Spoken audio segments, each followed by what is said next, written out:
So we are showing off a new mod that I made called NPC Director, and that's it there. You can access it in the powers. It's right there, NPC Director.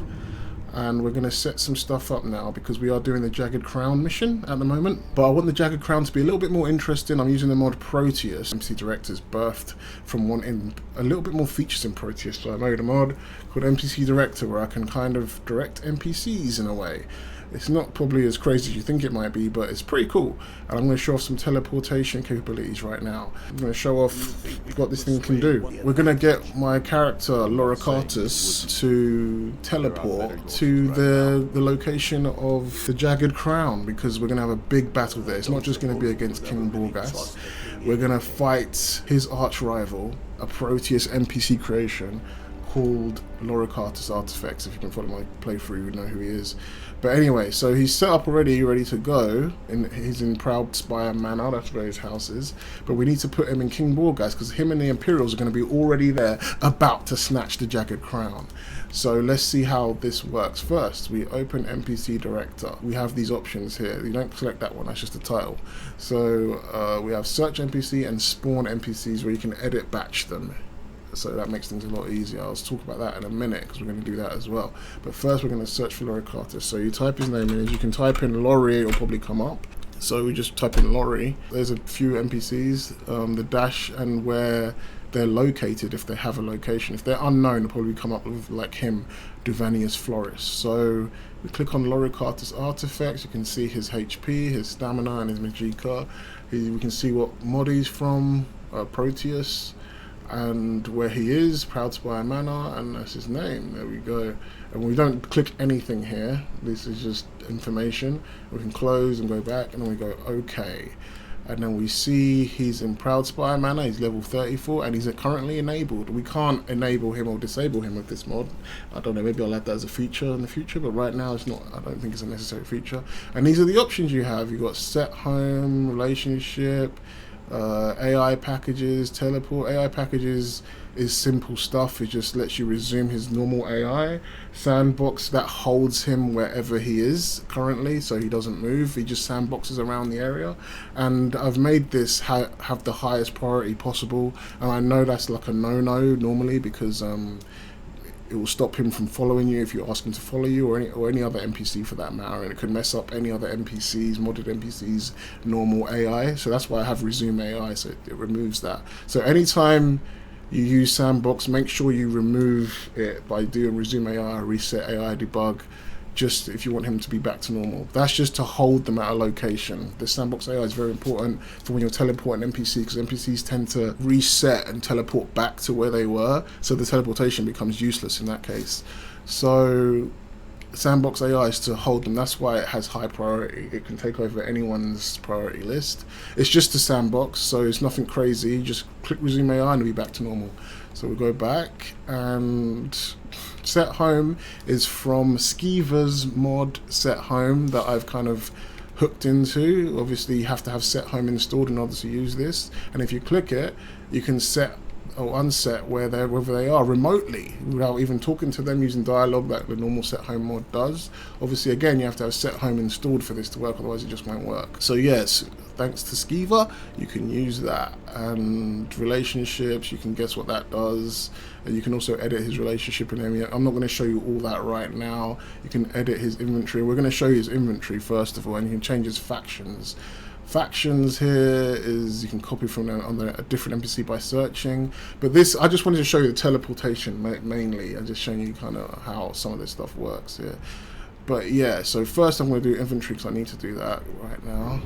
So currently this is what he has in his inventory. I'm remotely checking my NPC's character from across the map of Skyrim's inventory, and if you press currently it's set to F9, you can change it in the MCM, but F9 forces equips whatever you want them to wear in their inventory. So it doesn't really persist when you come out and go in of the game, but it persists for quite a while, especially when you use force equip. So there you go, you can see in the top corner there's force equip the heavy Imperial boots, force equip the gauntlets, force equip the helmet, force equip the shield, force equip the armor,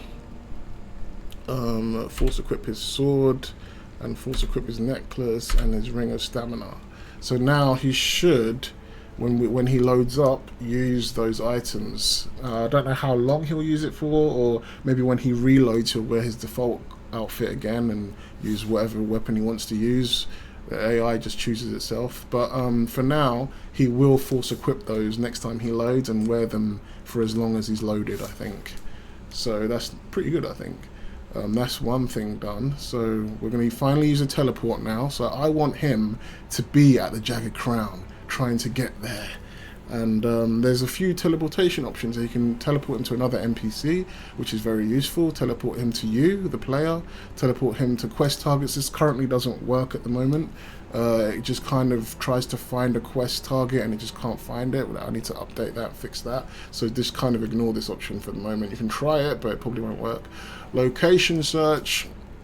This one's a good one. You can just type in the location, and if it comes up you can teleport them there, and it's quite vast. There's more locations than just the map markers. There's actually a few locations that you wouldn't even see in a map marker, such as the Bannered Mare or something, or Bellathor's store and things like that come up, so that's pretty cool. But I'm not going to go into that now, because what I want to use is NPC, because unfortunately I need him to be in Carvingian Temple, but I want him to be where the Jagged Crown is located, which is Carvingian Crypt, where King Borgas is. So because Carvingian Crypt doesn't actually come up in my location search, that's a bit too specific apparently. I need to maybe try and broaden how much places it can search maybe in an update, but for now it can get Carvingian Temple but not Carvingian Crypt, where the Jagged Crown is actually located. So in order to do that, we're going to do it near an NPC target. So if you see at the top right there, it's holding reasserting. So now it's applied the holding AI onto Loricata, so he stays wherever I teleport him.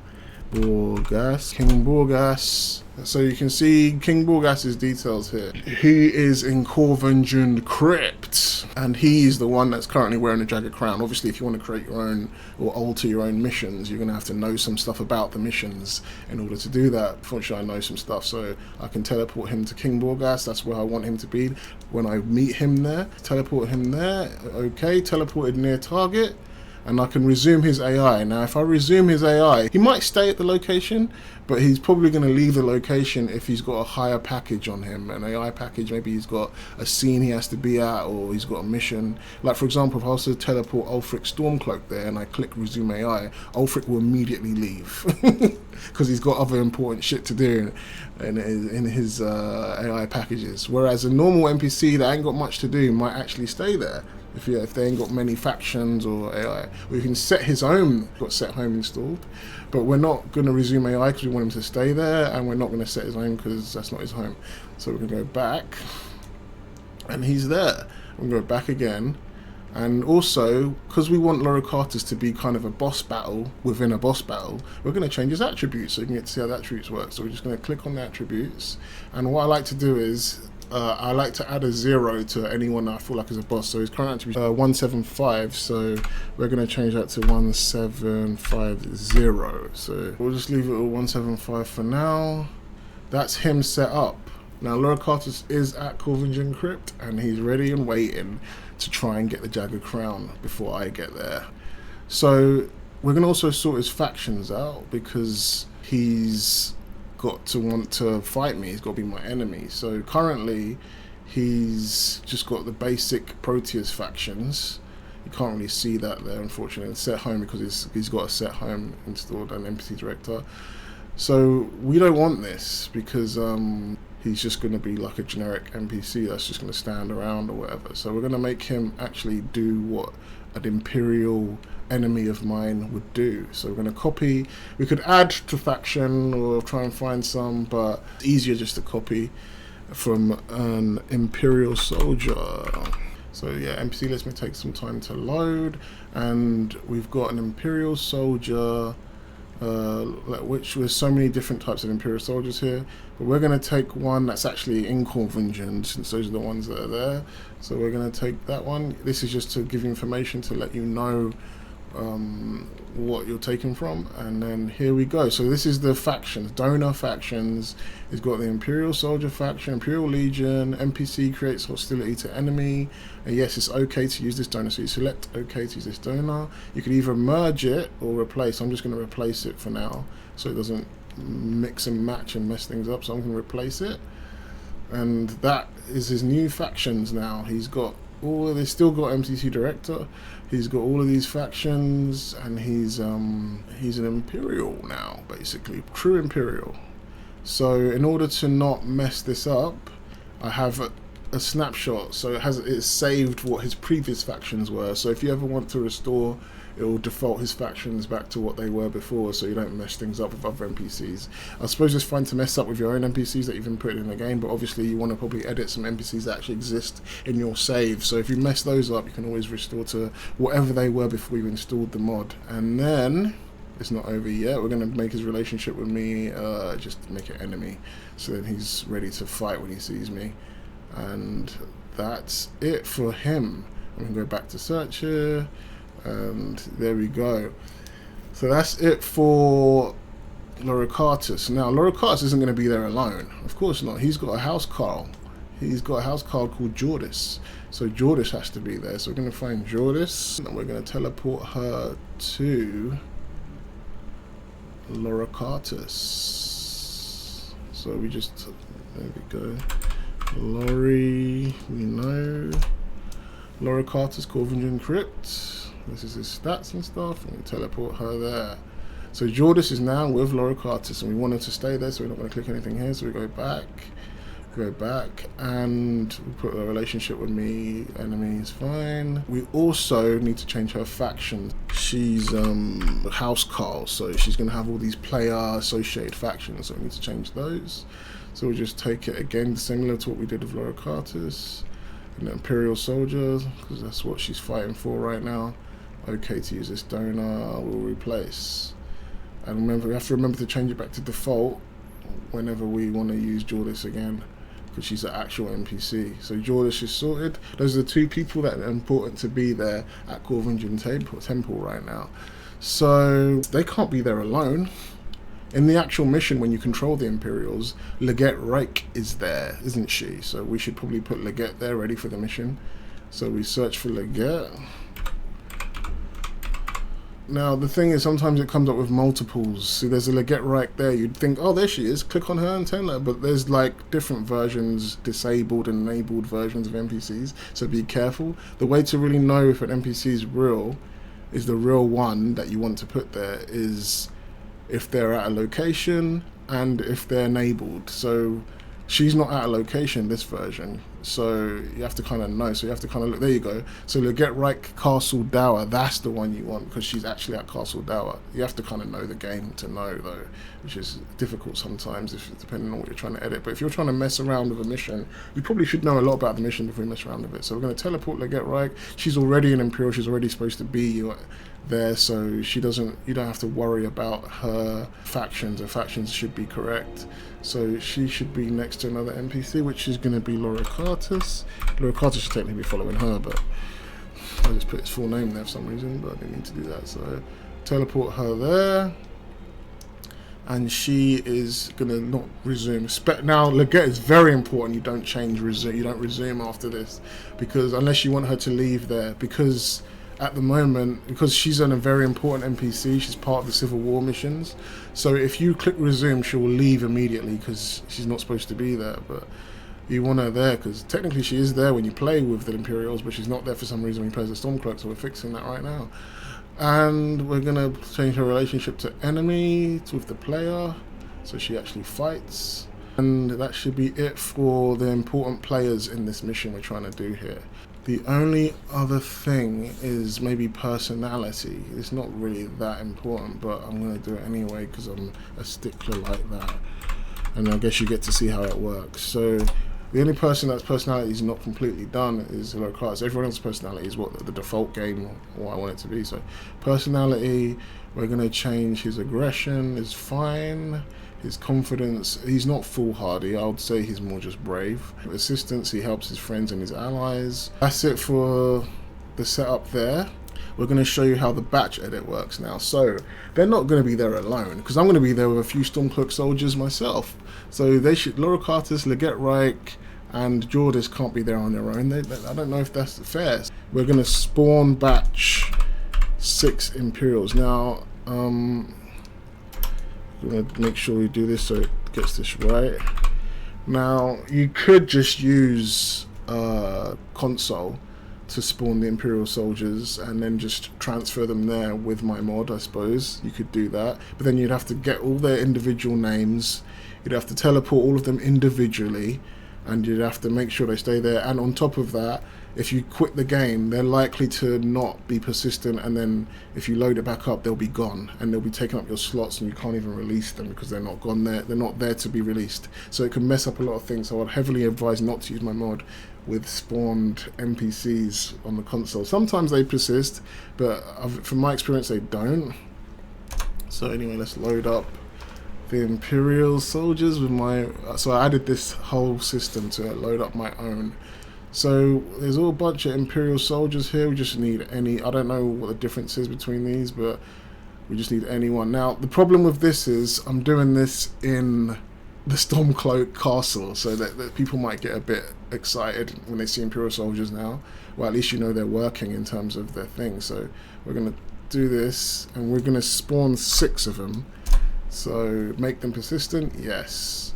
So now there's a bunch of Imperial soldiers here ready to do battle. They look pretty good to me. Here you go, you can do the similar options here in batch mode. Now you have to be very careful here, because in batch mode you can only edit it like while it's open now. If you close batch mode now, you won't be able to edit in batch like this again, and you have to edit them all individually, which is kind of annoying, so you have to be careful. So we're going to go to factions, and you can edit their factions here like normal, but we're not going to do that now because I think their factions should be fine. The only thing that they really need is the combat one that makes them fight against their enemies. Let's view their current factions. Oh, I don't think they actually have that, you know, which is kind of annoying. They should have that. Faction for Civil War excludes guards. 6 spawn NPCs, current faction preview. Oh shit. No! Oh no, I have to do it like this. Literally what I was trying to avoid. I don't understand. Why did they not have...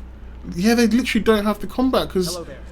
See, this is what you've got to be careful with. Maybe it's good this happened, because this is what you have to be careful with. You may find that some of the Imperial guards that you spawn don't have the combat thing, so this is why factions is so important. I should have just applied it. It looked like I couldn't see it, so I messed up there. And now I can. This is exactly the example I was saying. You can't edit in batch. So now you have to edit one by one. So Warren, so we're going to have to do this with him. I may have to update this so I can just do it by just selecting them. So Warren, there he is. So we don't want to waste these guys, so we're going to teleport them to Laura Cartus. He's holding closed any news from and yeah, so we go back. If we go factions, copy from NPC. So we go Imperial. And then we do the Corvingent one. We're going to replace it. Imperial Legion, Imperial Soldier Folk. There you go, see? He's violent now. Right, we don't want you to be violent right now, Gartha. We're going to take him out of here before he causes any more problems. We're going to teleport to Lorry. There you go. Saved your life.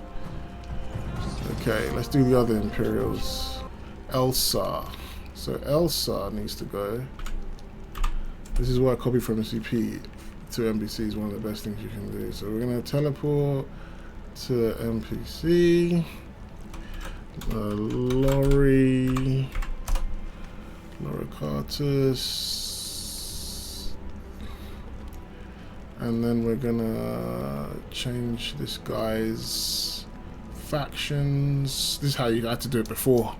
I didn't get to show you the batch copy because I was confused. I should have just copied their factions. And Imperial, but I don't want to waste these guys and I don't want to load it back up, so take from the Corvingian Temple Imperial, and then that should get him ready to fight. Okay, use that donor, replace, and he's done. Right, where's the rest of them? Changes factions to from fake Imperial for some reason. You've got to be careful which Imperials you spawn. That's why you have the option to change their factions. You check their factions and make sure they can actually fight. That's what I should have done. I should have just copied it and I would have applied it in batch. And we're going to check where they are, and this is where the MCM comes in. So we open up, look for NPC Director MCM, and this is 10 NPCs are currently being held by my mod. This is good to check if you're wondering, wait, why the hell is this NPC not following me when I'm telling him to follow me? You might have accidentally used my mod to make him hold in position, so they're not going to follow you. You have to remove them, so you just select them here and click release. Nothing will really happen here, but once you quit out of the MCM, quit out of the options, unpause, it should take effect and they'll be released. You can select them all in batch here. Oh yeah, I wanted to release Gore because I want him to actually follow me. Right. Because otherwise he won't. So we're going to release him from held NPCs. Release selected. So you click release selected. And there you go. Releases actor. IR resumed Gore. Persistent NPCs. So you can see which NPCs. You have 30 slots. You can see which ones are going to persist through the save. So they should always be there. 1, 2, 3, 4, 5, 6. They're all Corvingian. And yes, we've made the mission more interesting now. And they will fight. So we can begin. Here we go.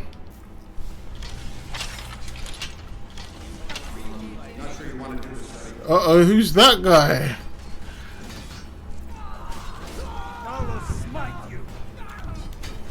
Look at all these Imperials. Shit. Look at Riker's here. They're killing all the Imperials. Laura Cartus.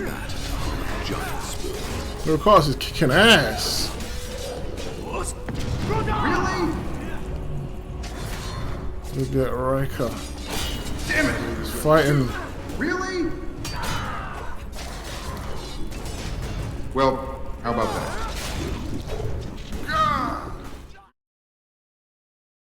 Last time we saw Kyne's perspective. We're back in time now to see Laura Carter's perspective. And before we do all that, I just wanted to show off the batch mode of NPC Director real quick. So we're going to hopefully see it work properly in action now. This time in the other side with Stormcloaks, without having to do it individually. You saw the individual version, which was unintentional, but I guess you saw it, how it worked. Now we're going to see it in batch. But first we need to put everybody in Corvingian, because we're doing it from Laura Carter's perspective now. I'm going to do it in order of rank, and the person that would first be going to there will be Galmar Stonefist. So Galmar Stonefist, Palace of the Kings, Corvingian Crypt, teleported there. No resume AI, I explained it before, so you should know why. So Galmar Stonefist at Corvingian. So what's next is, so spawn batch edit. So we want Stormcloaks. Make sure we get this right, because a lot of things can come up. Soldier.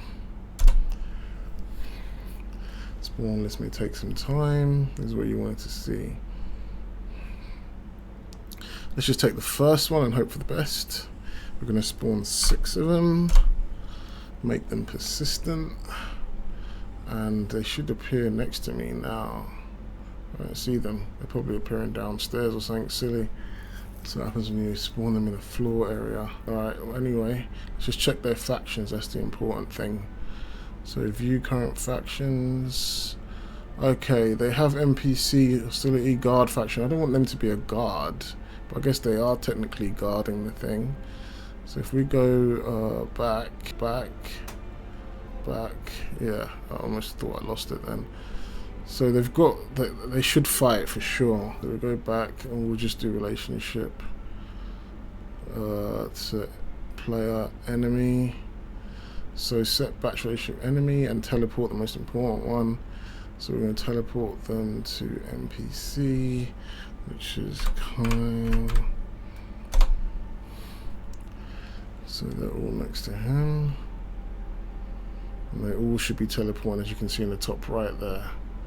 Didn't see what they look like. That's a good thing. So we just keep them held. Keep them held after batch teleport, and that should be it. It's easy as that. They should all be there. In theory, we should be able to see them in the NPC Director menu now. If it hasn't broken, yep. So held 10 NPCs, 6 Stormcloak Soldier, Convent Crypt, Gore, Lydia, Galmar, and Kine. Perfect. Alright, let's see what's going on here then. My notes, there they are.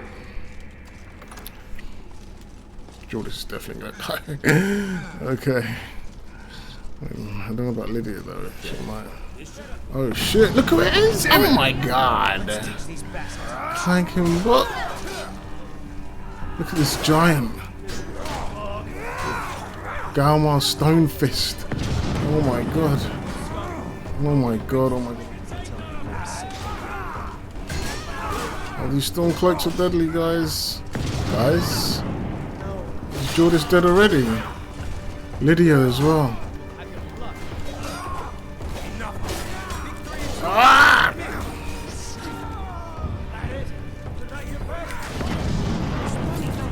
Oh shit. Clank him bot. Oh, he's got too much backup. Oh my god. Who's this guy? Well, how about that? Oh my god. And that is how you use NPC Director. Please check it out on Nexus. Thanks for watching. See you in the next one. Peace.